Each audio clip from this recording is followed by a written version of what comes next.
السلام عليكم ومرحبا بكم في قناة حلويات اقتصادية ومجربة. ان شاء الله الفيديو هذه تلقاكم كامل في احسن الاحوال. اليوم جبت لكم وصفة اقتصادية سهلة حلوة تقليدية وتاع ناس الزمان، حلوة الحلزون. تجي بزاف بنينة والشكل تاعها بزاف شباب كما راكم تشوفوا البنات وتذوب في الفم. اللي مهتمة تبع الفيديو للاخير باه نديروا الوصفة مع بعض. نبداو على بركة الله. بسم الله. المكونات اللي نحتاجوها في هذا الوصفة نبدأ مباشرة. عندي 250 غرام زبدة تكون طرية، ولا شفتوها ذابت على خاطر سخانة بالبزاف ديروها شوية في الثلاجة باه ما تولي لكمش سائلة. هنا عندي كاس ناقص إصبع سكر رطب. تقدروا تعوضوا الزبدة بكاس ونص تاع زيت، يعني ما ديروش زبدة مع الزيت، ديروا زيت وحدها. عندي لافاني وقرصة تاع الملح.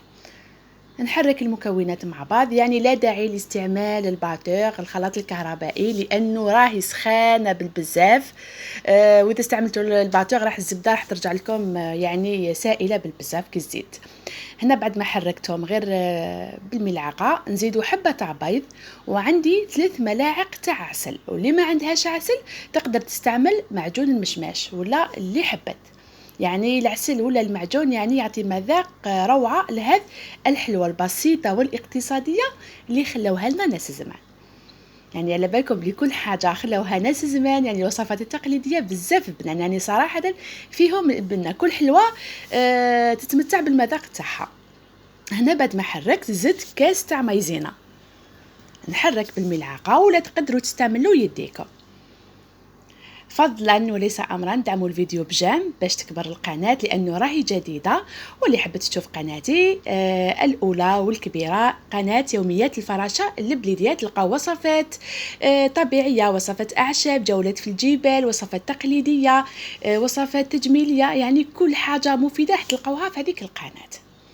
هنا البنات بعد ما حركت مليح هنا راح نبداو نستعملوا الفارينه. درت الكاس الاول، يعني تقدروا تستعملوا عينكم ميزانكم ولا تستعملوا بالكاس. لهنا راح نكيل بالكاس للمبتدئات. ندير كيس خميره واحده، من كثروش الخميره على خاطر باش هذيك الحلوه الشكل تاعها ما يخسر لناش. نخلط المكونات مع بعض كما راكم تشوفوا. هنايا نبدا نستعمل يديا احسن باش نتحسس العجينه. نزيد الكاس الثاني كما راكم تشوفوا. نبدا نلم العجينه الا باطراف الاصابع البنات، يعني العجينه تاع الصابلي ولا اغلبيه الحلويات ما تعجنوش بيديكم كامل، لموا فقط. ندير الكاس الثالث نبدا نحرك، واللي غلبتها يديها لمت العجينه بزاف بزاف بزاف غسلوا يديكم عاودوا رجعوا للحلوه تاعكم. هنا البنات نقسم العجينه على 2، حاولوا تقسموها على 2 باش نتحصلوا على 2 كور كيف كيف، يعني نفس الحجم. لهنا ندي جهه نزيد لها الفارينه حتى وين تتلم ما بين يديا، ما ديروهاش ناشفه بزاف وما تخليوهاش جاريه بالبزاف، لازم تكون كيما الصابلي عادي كما راكم تشوفوا الطريه.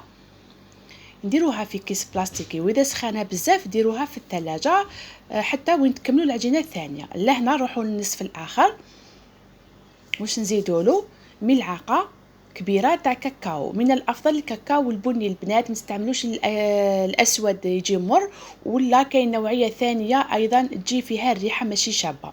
زدت لها معها عطر الشوكولا اختياري، ولا تقدروا حتى ديروا عطر القهوه ولا عطر الكراميل باش تقتل لنا هذيك الريحه اللي راهي في الكاكاو. انا صراحه ما نحبهاش هذيك الريحه تاع الكاكاو في الحلويات. نلم بشويه تاع الفارينه حتى وين تحصل على عجينه كيما اللولانيه كيما راكم تشوفوا الطريه.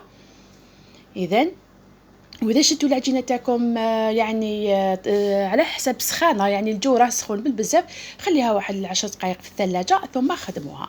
لهنا البنات واش درت؟ جبت ورق الزبده، درت له الفارينه ونبقى نحل في العجينه تاعي، نحاول ندير على شكل مربع، ما نديرهاش رقيقه بزاف، حوالي 3 ولا 4 ملم كما راكم تشوفوا. نفتحها وما تستعملوش بزاف الفارينه، لا تنشف لكم العجينه تولي تتكسر في يدكم.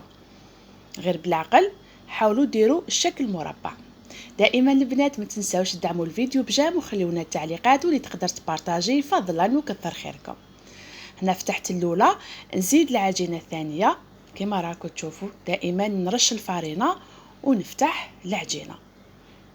كما كتشوفوا السمك كما قلت لكم 3 إلى 4 ملم. لهنا البنات هذه المرحله مهمه باش الحلوه تاعكم تجيكم شابه وباه هذيك العجينه البنيه يعني تلصق مع البيضاء.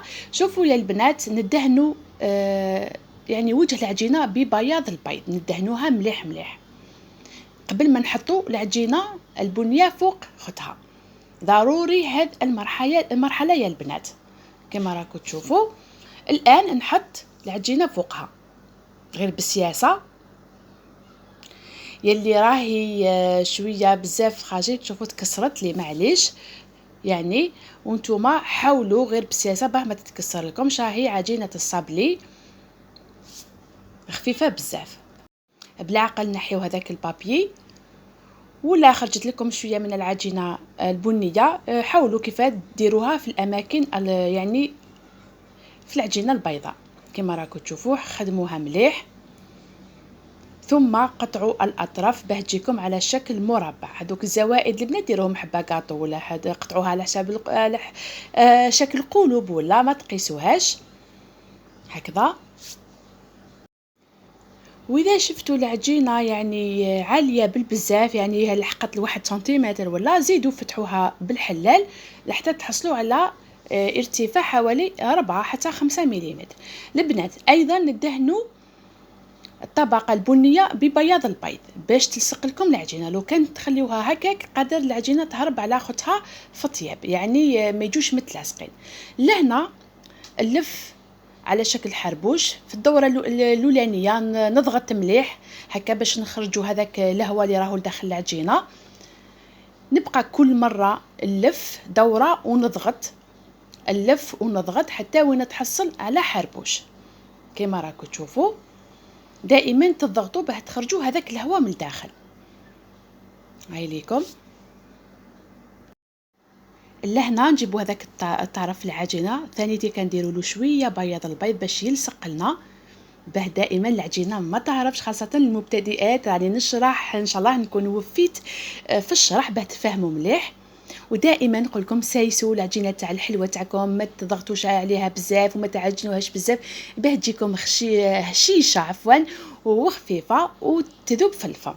لو كانت تلعبوا في العجينه بزاف بزاف بيديكم راح تتعجن وتجي شويه يابسه. البنات نضغط هكذايا ونخرج الهواء مليح. كما راكم تشوفوا نحاول نسقم هذاك الحربوش مليح مليح. واذا شفتوا يتلاصق ديروا دائما الفارينه هكذايا البنات نحطوا على سطح العمل باش نلويه شويه باش يولي لي رقيق شوي.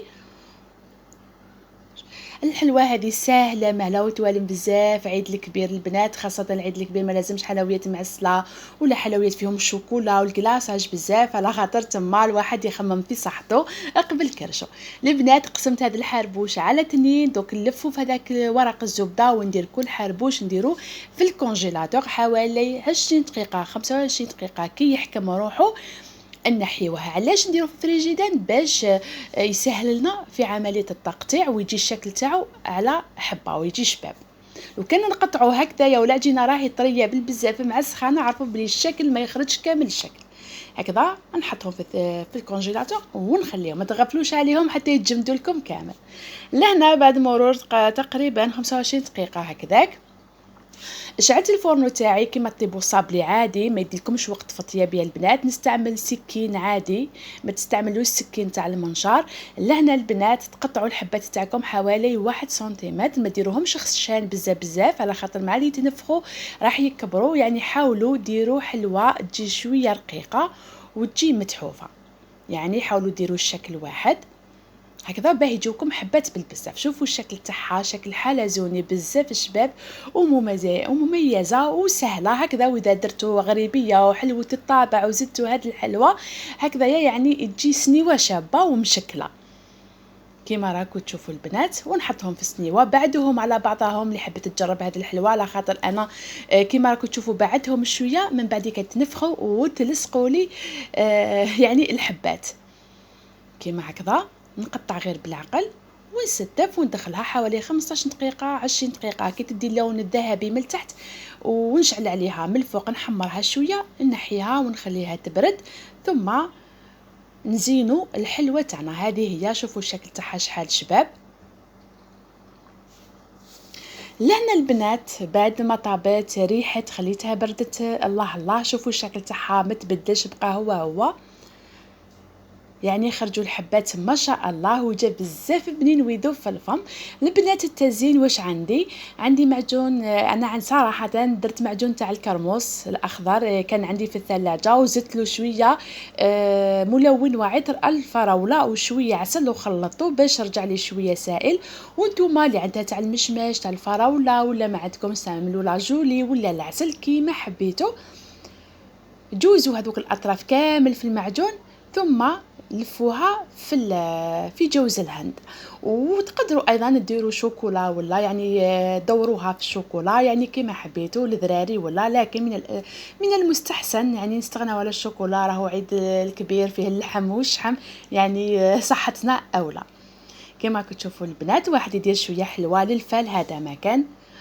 هذه هي الحلوه تاعنا البنات، شوفوا الشكل تاعها ما شاء الله، وجات خفيفه وظريفه وجات بزاف صراحه بزاف بنينه.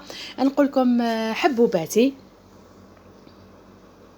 وصلنا لنهايه الفيديو. نقول لكم ما تنساوش ديروا لي جمال الفيديو، نقول لكم تهلاو في روحتكم اذا تلاقينا ولا ما تلاقيناش. نقول لكم صحه عيدكم مسبقا، والى الملتقى ان شاء الله.